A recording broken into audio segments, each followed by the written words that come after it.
1000 दिन से उमर खालिद जेल में हैं। 1000 दिन हो गए, ना तो ट्रायल शुरू हुई ना ज़मानत मिली। हमने तमाम बहसों में, कानून के फ़ैसलों में यही पढ़ा और समझा, अदालतों की टिप्पणियों में देखा और जाना कि ज़मानत अधिकार है और जेल अपवाद है। लेकिन 1000 दिन उमर खालिद के जेल में ही हो गए।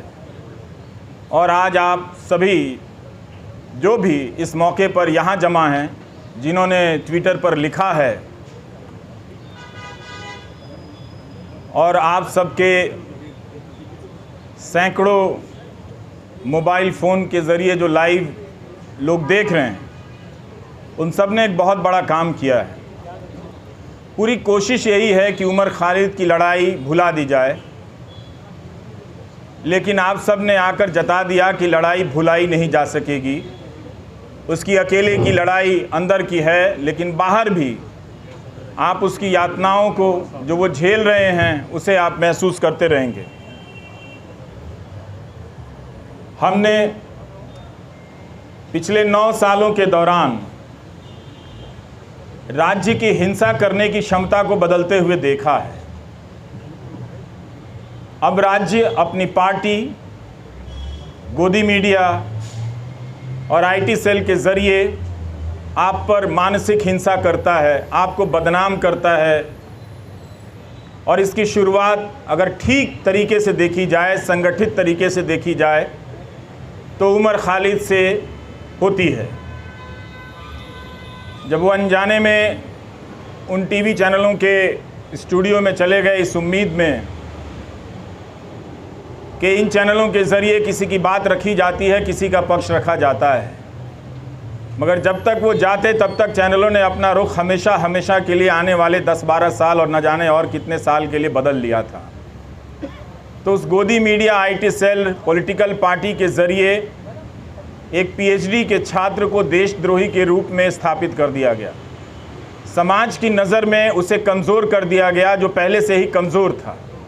हमारी आपकी तरह पढ़ने लिखने वाला एक लड़का था जो नहीं जानता था कि उसके पीछे इतनी तैयारी से सिस्टम ने हमले के सामान जुटा लिए।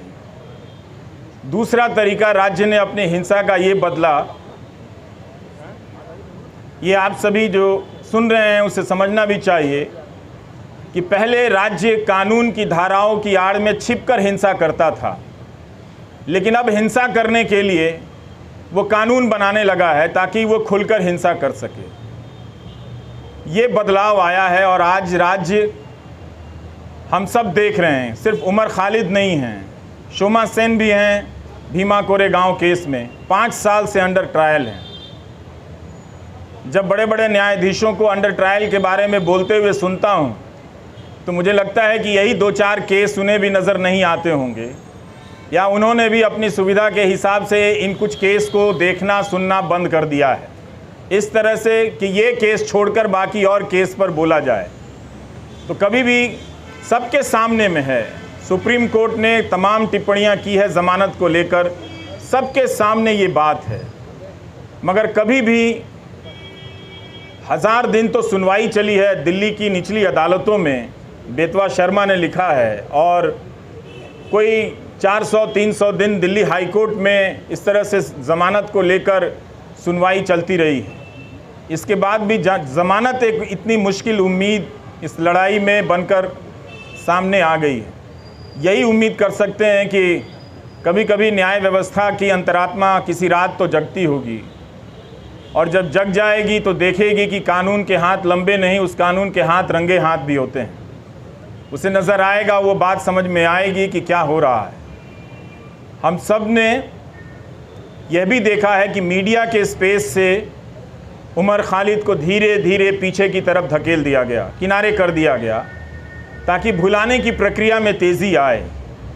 मैं अक्सर सोचता हूँ कि जो लोग शुरू में बोला करते थे, वो लोग आगे चलकर बोलने की प्रक्रिया से ऊब गए, या उस प्रक्रिया के सहयात्री हो गए जिसने ये तय किया है कि हम जब किसी के साथ इस तरह की यातना करेंगे, खूंखार धाराओं में उसे बंद कर देंगे तो उसे भूल जाना होगा, उसे उसके हाल पर छोड़ देना होगा। उमर खालिद की जितनी भी तस्वीरें आईं इस दौरान, जहाँ भी छपी या चंद वीडियो में नज़र आए, मैंने एक हंसता हुआ लड़का देखा। लेकिन उस हंसी को देखकर अपने भीतर उदासी भर जाती थी कि हंसी जो है वो अपने लिए नहीं, वो हम सब के लिए छोड़कर जा रहा है। कि आप शायद अपनी ज़िंदगी में सामान्य होंगे। इस वक्त एक ओवल में फालतू का मुकाबला चल रहा है, इंडिया ऑस्ट्रेलिया के मैच में ट्वीट करके अपने आप को क्रिकेट प्रेमी जता रहे होंगे।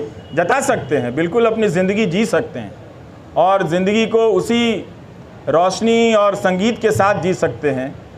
मगर याद करने का जो फ़र्ज़ था नागरिकों का, बहुत लोगों ने भुलाया और ये होते हुए हमने देखा। उनके लिए एक ऐसा विषय बन गया जिस पर लिखना, जिस पर बोलना राज्य से टकराने के जैसा हो गया। वो अपना हिम्मत हारने लगे। लेकिन यहाँ आकर यही लगा कि शायद मैं उन 2-4 लोगों की परवाह कर रहा था। आप हज़ार लोगों को, सैकड़ों लोगों को नहीं देख रहा था जो आप राज्य से लड़ रहे हैं। राज्य कई तरह के सेंसर लगा रहा है, लेकिन फिर भी आप बातों को पहुंचाने के लिए अपने कैमरे हाथ में थाम कर उठाकर खड़े हैं। ये बहुत बड़ी बात है। मैं याद करना चाहता हूं उमर के साथ आज बेतवा शर्मा को भी, जिन्होंने दिल्ली दंगों के मामले में शानदार रिपोर्टिंग की, आज भी की है बेतवा ने, और पहले भी सफूरा के मामले में उन्होंने शानदार रिपोर्टिंग की, और जिसकी वजह से लोगों ने जाना कि नताशा नरवाल, देवांगना कालिता, इन सब के साथ क्या हो रहा है। इन्हें ज़मानत मिली, लेकिन उमर खालिद को ज़मानत नहीं मिली। हम इस केस के बारे में जिस तरह से आज बेतवा ने लिखा है कि दिल्ली पुलिस की गवाहियों में, उसकी दलीलों में कितने अंतर पाए गए हैं, ये सब डॉक्यूमेंटेड है। और आप सभी को पढ़ना चाहिए कि एक पत्रकार ने, और पत्रकारिता सीखने के लिए भी पढ़ना चाहिए कि अपनी उस बात को कहने के लिए बेतवा शर्मा और उनकी टीम ने कितने हज़ार पन्नों के दस्तावेज़ों को पलटा होगा, और उनके वकीलों ने जो उमर के साथ लड़ रहे हैं, उन लोगों ने कितनी कानून की किताबों को पलटा होगा कि इंसाफ और ज़मानत तक के दरवाज़े तक उमर खालिद को ले जाएं। मगर लगता है कि वो दरवाज़ा, उस दरवाज़े तक पहुंचने का रास्ता बहुत लंबा कर दिया जा रहा है, या शायद उमर खालिद के लिए ही बहुत लंबा है, या शोमा सेन के लिए बहुत लंबा है। स्टेन स्वामी के लिए तो वो दरवाज़ा कभी उस दरवाज़े तक पहुंच ही नहीं पाए, इस दुनिया से चले गए। और भीमा कोरेगांव केस में क्या हो रहा है ये सब हम सब देख रहे हैं। नेहा मसीह ने कितनी बार, इन सब चीज़ों को याद करने की ज़रूरत है। वॉशिंगटन पोस्ट के ज़रिए रिपोर्ट की कि भीमा कोरेगांव केस में लोगों के कंप्यूटर में फर्जी फाइलें डाल दी गईं, जिससे उन्हें प्रधानमंत्री की हत्या की कथित साजिश के आरोप में आरोपी बनाया जा सके। और लोग इन धाराओं में, इस मामले में कई महीनों से जेल में हैं। इसलिए उमर को याद करना, उमर के साथ साथ इन तमाम मामलों में बंद कर दिए गए लोगों को याद करना भी है। और ये अच्छी बात है कि रोना विल्सन को कोई याद नहीं कर पाता है, शोमा सेन को कोई याद नहीं कर पाता है। वो कुछ बंदिशें लगी हैं, याद करने वालों ने अपने लिए कुछ कायदा चुन लिया है कि हम इन्हें याद करेंगे, इन्हें याद करने में ज़्यादा सुरक्षा है, इन्हें याद करने में ज़्यादा ख़तरा है। तो वो अपनी सुविधा के हिसाब से किसी को याद करते हैं, किसी को याद नहीं करते हैं। तो उसमें उमर खालिद की जगह अब भी ऐसी बनी हुई है, आप लोगों ने बना कर रखा है कि आप लोग उसे याद करेंगे, और जब भी उसे याद करेंगे उसके चेहरे के साथ साथ इन सभी चेहरों का चेहरा सामने आएगा। और आपके पिता SQR इलियासी जी, जब हम अपनी रिपोर्टिंग की दुनिया में कदम रख रहे थे, तो आपके पास न जाने कितनी मर्तबा हम लोग अपने कैमरे को लेकर गए हैं, और एक ज़िम्मेदार नागरिक के तौर पर आपके बयान लेने के लिए मैंने आपकी चौखट पर तमाम बड़े मीडिया को देखा है, जो अब शायद आपसे दूरी बनाता होगा, किसी एहतियात की चिंता में या किसी सरकार की चिंता में, वो जो भी है। लेकिन प्रेस क्लब की ये सभा आश्वस्त करती है कि राज्य के पास ताकत तो बहुत है, लेकिन आप लोगों के पास इरादे भी कुछ कम नहीं हैं। आप लोग याद कर रहे हैं उसे, इस 1000 दिन को आपने यूँ खाली जाने नहीं दिया। याद करके बता दिया कि नाइंसाफ़ियाँ जहाँ जहाँ दर्ज है हम उन्हें पहचानते रहेंगे, उनके बारे में हम लौटते रहेंगे और लोगों को बताते रहेंगे। हम और आप यही काम कर सकते हैं, इस उम्मीद में कि कभी ना कभी किसी का ईमान जागेगा, और ईमान जागता है। और लोग उन फैसलों को पलट कर देखेंगे, उन गवाहियों को देखेंगे। दिल्ली पुलिस में भी बहुत सारे अच्छे लोग हैं, वो लोग समझेंगे कि उनके हाथ से किस तरह की नाइंसाफ़ी हो रही है। उनकी रातों की नींद भी ख़राब होगी किसी वक्त में, जब वो खुद किसी नाइंसाफ़ी के दौर से गुज़र रहे होंगे, तो अपने द्वारा की गई नाइंसाफ़ियों को याद तो करेंगे ही। हम सब याद करते हैं, वो भी इंसान है, वो भी याद करेंगे। लेकिन उमर खालिद के लिए लगता है कि सब कुछ एक कठोर दरवाज़ा बना दिया गया है, लकड़ी का ऐसा दरवाज़ा जहां इंसान नहीं खड़ा है, लकड़ी का कुछ लकड़ी की मूर्तियां ही बनी हुई हैं, वही फैसले ले रही हैं, उनका शायद दिल नहीं धड़कता है। हम कोशिश करते रहेंगे कि उमर खालिद के साथ जो मामला है उसको उठाते रहें, आप लोग बोलते रहें। बोलने के लिए बहुत ज़रूरी है कि इस केस के डिटेल में जाएं, जिस तरह से बेतवा शर्मा ने आज रिपोर्टिंग की है। इतनी बड़ी मीडिया की फ़ौज है इस दिल्ली शहर में, पूरे देश की मीडिया को ख़त्म कर दिया गया कि दिल्ली में मीडिया है, क्योंकि नेशनल मीडिया है, वो राज्यों और ज़िलों की परवाह करता है। लेकिन अंत में ये नेशनल मीडिया भी ख़त्म हो गया और आज आपके बीच उसकी मौजूदगी नज़र नहीं आती है। कोई हाथ उठाकर नहीं कह सकता कि हाँ वो यहाँ पर खड़ा है और उसके चैनल पर उसका लाइव प्रसारण हो रहा है। अगर कोई ऐसा है तो उसके लिए ताली बजा दीजिएगा, नहीं तो आप सब अपनी निष्ठा और अपने कर्तव्य निष्ठा के प्रति खुद ही ताली बजा लीजिए, आपके लिए तो कोई आएगा नहीं। इस धूप में आप लोगों ने इतनी मेहनत की है, बहुत बहुत शुक्रिया कि हम सब ने आज उमर खालिद को याद किया है। ट्विटर पर जिन लोगों ने लिखा है जो यहाँ नहीं आए हैं, उनकी सॉलिडारिटी को भी स्वीकार करना चाहिए, उसे भी मंजूर करना चाहिए, उसे भी एक तरह से उसकी पहचान होनी चाहिए। कैसे तमाम अनजान लोगों के ज़रिए भी ये बात दुनिया तक फैलती है कि एक नौजवान लड़के को, जिसकी पीएचडी ही चार्जशीट से पहले अदालतें उसकी पीएचडी पढ़ लें, तो उसके बारे में नज़रिया बदल सकता है। लोग देख सकते हैं कि वो एक छात्र के रूप में कैसा रहा होगा। उमर खालिद की दोस्त आकांक्षा अपेक्षा प्रियदर्शनी का मैं एक नोट पढ़ रहा था कि जब वो मिलने गईं और उमर खालिद ने बताया कि कोविड के दौरान सुप्रीम कोर्ट के आदेश से कई लोगों को जेल से बाहर जाने की इजाज़त दी गई, और जब वो लौट कर आए तो उन्होंने पूछा कि आप अभी तक यहीं हैं। मतलब उस महामारी में भी किसी को ये याद रहा कि इस एक कोई उमर खालिद है जिसे बाहर नहीं भेजना है। उस महामारी में भी उसकी पहचान याद रखी गई, उसकी निशानदेही को याद रखा गया। इस तरह की नाइंसाफ़ियाँ जो एक आम कैदी को मिलनी चाहिए, वो भी उसे नहीं मिलती नज़र आ रही। ये बहुत चिंता की बात है। और जब तक ये है, अदालतों के मंच से बड़े बड़े न्यायाधीशों का बोलना हमें खाली सा लगता है, हल्का सा लगता है कि वे अंडर ट्रायल और अधिकारों की बात बहुत संजीदगी से करते हैं। कई बार ऐसा लगता है कि शायद वो बात कहने के लिए करते हैं, नहीं तो ये बात अपने फैसलों में ही पलट कर देख लेते कि जब सबके लिए वो फैसला हुआ था तो क्यों इस व्यक्ति के लिए, क्या वो व्यक्ति इतना ज़्यादा ख़तरनाक है।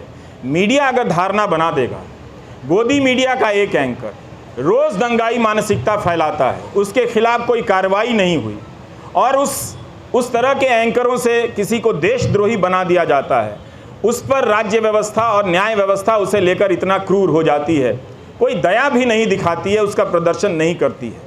हमारे तमाम न्यूज़ चैनलों के एंकरों ने बुलंदशहर के मामले में क्या हाल किया, आप सभी ने देखा होगा। वो कल्पना कर लेते हैं कि मूर्तियाँ जिन्होंने खंडित की वो किस समुदाय के होंगे, वो रिपोर्टिंग अब नहीं करते। इसी तरह से उन्होंने उमर खालिद के बारे में कल्पना कर ली और उसे वास्तविकता में बदल दिया। ये तो गनीमत है कि वहाँ की पुलिस डिपार्टमेंट को ये बात समझ में आ गई कि कुछ खतरनाक चीज़ें हैं। वो अपराधी पकड़े गए और उनके धर्म का नाम का धर्म कुछ और निकल आया।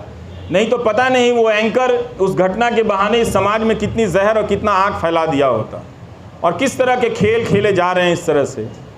तो इन बातों को देखना है, समझना है कि उमर खालिद एक बहुत बड़ी साजिश का शिकार हुआ है, जिसके तहत तंत्र ने अपना पहला परीक्षण किया कि क्या किसी निर्दोष छात्र को इस तरह से चिन्हित कर, देशद्रोही बताकर, उसे एक तरह से देश के लिए खतरे के रूप में प्रोजेक्ट कर उसे जेल की सलाखों के पीछे भेजा जा सकता है। और ये उनका परीक्षण उमर खालिद के मामले को देखकर या भीमा कोरेगांव के केस को देखकर लगता है कि सफल हुआ। सत्ता ने लोक लाज की परवाह भी छोड़ दी है। स्टेन स्वामी के निधन के बाद भी उसे कोई फर्क नहीं पड़ा, किसी बात का कोई फर्क नहीं पड़ रहा। यही आज की सरकार का उसकी समझ है या उसकी पहचान है। हम सबको ये नोट करने की बहुत ज़रूरत है। उन एंकरों को कुछ नहीं होता जो दिन रात दंगा फैलाते हैं, दिन रात अनाप शनाप दूसरे समुदाय के बारे में कहते हैं। लेकिन दंगा भड़काने के आरोप में एक पीएचडी के छात्र को सलाखों के पीछे भेज दिया गया, जिसके मामले में ट्रायल शुरू नहीं हुई है और ना ही चार्जशीट वगैरह इन सब ये चीज़ें पेश हुई हैं, ना ज़मानत मिली है इस मामले में। तो हमें ये इस अंतर को पहचानना है कि कुछ लोगों को दंगा फैलाने की खुली छूट मिली हुई है, गोली मारने के नारे लगाए जा रहे थे। वो कौन लोग थे जो इस कानून को लेकर आए और आज तक इस कानून को लागू नहीं कर सके? इस कानून को लागू करने के नियम तक नहीं बनाए गए, लेकिन 2019 के दिसंबर में आप जाकर देखिए लौटकर, तो इस तरह से सब कोई चिल्लाता था, चीखता था सरकार की तरफ से कि इस कानून को सूर्योदय से पहले ही लागू हो जाना चाहिए, ताकि दिन के निकलने से, सूरज के निकलने के साथ ही हम सब इसे लागू करें और देश को बचा लें। मगर अब उस कानून का नाम वो उन इलाकों में ही जाकर नहीं लेते। अब उस कानून का खौफ मणिपुर में भी पैदा हो गया है। वहाँ भी कुकी जनजाति के लोग इस बात से चिंतित हैं, घबराए हुए हैं कि क्या कहीं ऐसा होगा कि हमें भी एनआरसी की यातनाओं से गुजरना होगा। तो मणिपुर को लेकर देख लीजिए या दिल्ली दंगों को लेकर, जिसकी जवाबदेही तय होनी चाहिए थी गृह मंत्री की, उनकी जवाबदेही तय नहीं हुई, आज तक तय नहीं हुई। गोली मारने के जो नारे लगा रहे थे उनका मंत्रिमंडल में प्रमोशन हो जाता है। सुप्रीम कोर्ट को कहना पड़ा दिल्ली पुलिस से कि ये जो नारे लगा रहे हैं वो मेडिकल प्रिस्क्रिप्शन नहीं है। इसके बाद भी जो व्यक्ति शांति की अपील करता रहा, शांति की बातें करता रहा, वो दंगों की साजिश के आरोप में जेल में इस तरह से बंद कर दिया गया है। तो इस 1000 दिन को आप याद रखें। ये 1000 दिन सिर्फ उम्र के नहीं हैं, ये 1000 दिन भारतीय नागरिक समाज, न्याय व्यवस्था के अफसोस के दिन भी हैं, उनके शर्म के भी दिन हैं। नमस्कार, थैंक यू।